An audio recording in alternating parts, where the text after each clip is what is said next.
Ouais, il y a eu un manque. L'idée de retrouver le staff et les joueurs, effectivement, c'est un truc qui me titille, qui est un peu excitant, effectivement. Ça fera un peu rentrer des classes, mais la période d'inactivité était très longue. Donc très content de les retrouver. Puis c'est là qu'on se dit qu'on vit sûrement d'une passion, parce que le manque est vraiment là et présent. Impatient de retourner dans la dynamique des entraînements et puis vite retrouver aussi mon groupe pour vivre de nouvelles aventures cette année.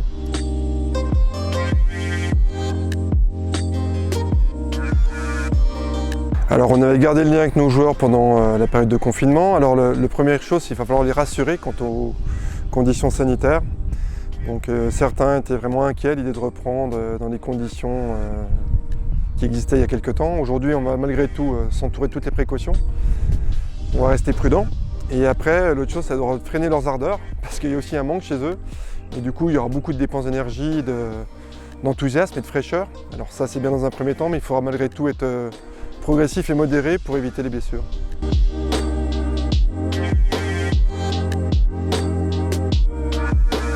Alors on va reprendre par petits groupes dans un premier temps, donc on verra en fonction des contraintes gouvernementales, mais l'idée c'est de reprendre par petits groupes. Et je pense que l'idée c'est de se rassurer, déjà psychologiquement et ensuite physiquement. On va diluer ce début de préparation par rapport à ce qu'on fait d'habitude, pour réhabituer les organismes à retrouver l'intensité d'un match de football.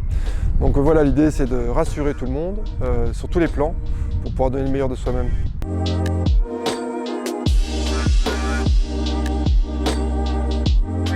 Ouais, globalement, une préparation de footballeur dure 6 semaines.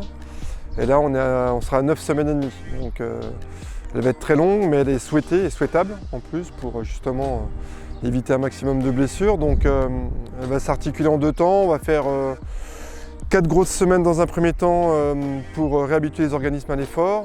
Et cette première période se clôturera par un stage à Tignes et par le premier match amical en revenant sur nos terres contre le PFC Amigène. Donc l'idée, voilà, c'est de retrouver une intensité presque normale, on va dire, d'une semaine type d'entraînement sur cette semaine de Tignes. Avant de les libérer quelques jours, parce que je pense que 9 semaines, il va falloir couper pour retrouver de la fraîcheur physique et mentale. Et on les retrouvera pour 4 grosses semaines avant de démarrer le championnat.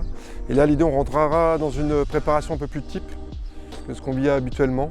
Et donc voilà, donc deux gros temps, 2 gros paquets, coupés par quelques jours de coupure. Mais voilà, donc dans un premier temps, réhabituer, puis deuxième temps, se préparer à la compétition.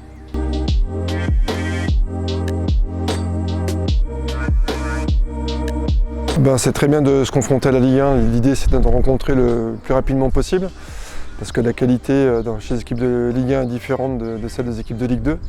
Donc l'idée de pouvoir enchaîner Strasbourg, Nîmes et Metz d'affilée est plutôt bien, parce que ça va nous préparer à la compétition. Et après, on s'appuie sur les équipes du Grand Est, Sochaux. Et alors PFC, c'est plutôt la région parisienne.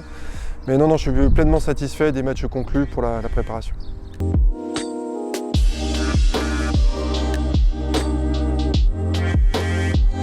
On l'a tous souhaité, finir cette saison de 2019-2020. On avait un groupe WhatsApp d'entraîneurs professionnels et tout le monde était d'accord pour vouloir terminer, mais pas dans n'importe quelle condition. Et à l'époque, les garanties qu'on avait n'étaient pas assurées, justement. Donc, ce qui fait moi je militais aussi pour que la saison se termine et qu'on commence cette nouvelle saison dans les meilleures conditions possibles. Si on avait terminé à l'heure actuelle, on aurait été très embêtés pour préparer la suivante. Et aujourd'hui, on ne sait pas quel est l'impact justement sur l'état physique des joueurs des championnats étrangers, ceux qui ont repris.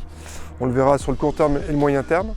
Donc je pense qu'on a pris une sage décision, parce qu'en France le cas était particulier, quand même on avait pas loin de 30 000 morts quand même en France, donc c'est pas anodin. Donc voilà, il y avait un temps pour tout, il y avait un temps pour gérer la crise sanitaire, et là il y a un temps pour reprendre la compétition. Donc je pense que moi j'adhère à ce qui était fait par les instances fédérales.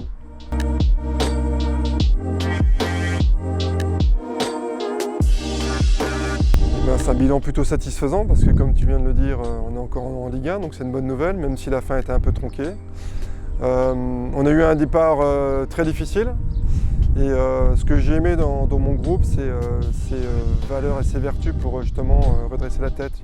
Peut-être des groupes qui seraient effondrés et nous on a su redresser la barre et maintenir le cap. Et je leur tire mon chapeau parce que d'avoir été sous pression d'emblée, et de l'avoir tenu pendant plusieurs mois et sans couler. On avançait petit à petit pour atteindre un rythme qui était plutôt intéressant. Alors même au-delà des aléas des blessures, parce que j'ai eu des cadres qui ont été blessés, ce qui n'était pas anodin, le groupe a su répondre présent. Donc je pense que le maintien de Dijon est mérité et que les joueurs en sont les grands responsables parce qu'ils n'ont jamais lâché. Et ça, c'est une des vertus sur lesquelles je compte m'appuyer l'année prochaine.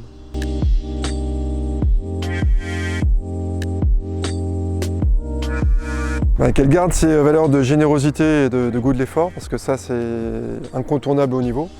Après, on aimerait avoir un peu plus de maîtrise technique et de qualité. Donc on travaille en ce sens avec Peggy Lundula et le président pour recruter des joueurs qui pourraient nous apporter une plus-value. Mais les meilleures recrues restent celles que j'ai dans mon effectif. Je les connais, j'ai vu comment ils ont vécu dans le dur, comment ils ont vécu lorsque c'était aussi intéressant.